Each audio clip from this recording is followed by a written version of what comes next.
നിയമം അനുസരിച്ചുള്ള ദേശീയ ജനസംഖ്യാ രജിസ്റ്റർ സംരംഭം സംസ്ഥാനത്ത് നടന്നുവരികയാണ്.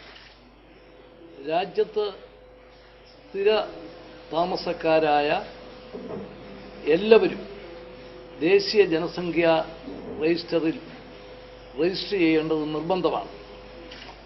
ആധാർ നമ്പരോട് കൂടിയ റെസിഡൻറ്റ് ഐഡൻറ്റിറ്റി കാർഡ് ലഭിക്കുന്നതിന് വേണ്ടി എല്ലാവരും ദേശീയ ജനസംഖ്യാ രജിസ്റ്റർ ക്യാമ്പുകളിൽ നിശ്ചിത ദിവസം തന്നെ എത്തിച്ചേർന്ന് ഈ ദേശീയ സംരംഭത്തിൻ്റെ ഭാഗമാകണമെന്ന് ഞാൻ അഭ്യർത്ഥിക്കുന്നു.